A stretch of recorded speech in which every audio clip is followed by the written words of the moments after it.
Hello everyone, you are just watching the medieval. आज हम बात करेंगे कफ सिरप्स के बारे में। कफ सिरप्स के बारे में जानने से पहले हमें कफ यानी कि खांसी के बारे में जानना जरूरी है। कफ कितने प्रकार की होती है या फिर कफ किस किस कारण हो सकती है। कफ दो प्रकार की होती है, एक ड्राई कफ जिसे हम सूखी खांसी के नाम से जानते हैं, दूसरी वेट कफ जिसे हम बलगम वाली खांसी के नाम से भी जानते हैं।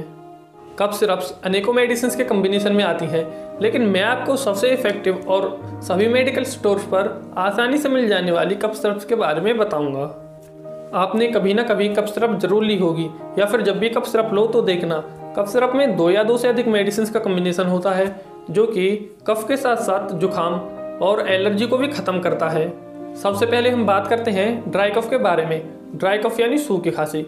सूखी खांसी के लिए सबसे अच्छी सिरप एलेक्स, चेरिकॉफ और एम्ब्रोलाइड डी है, जो कि डेक्स्ट्रोमेथोर्फेन, फेनिलेप्रिन एंड क्लोरफेनरामिन के कॉम्बिनेशन में आती है। अब हम बात करते हैं वेट कफ यानी कि बलगम वाली खांसी के बारे में। वेट कफ के लिए सबसे इफेक्टिव सिरप एम्ब्रोलाइड एस, ब्रोजिडेक्स एंड कॉफस्टॉप ए है, जो कि गुआपेनिसिन, एम्ब्रोक्सोल एंड टर्बुटालिन के कॉम्बिनेशन में आती है, जो कि आपको किसी भी मेडिकल शॉप पर बड़ी आसानी से मिल जाएगी।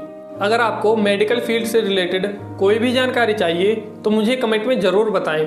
मैं जल्द से जल्द आपको उस टॉपिक पर इंफॉर्मेशन प्रोवाइड करा दूंगा। Stay healthy, stay happy. स्वस्थ रहें, खुश रहें।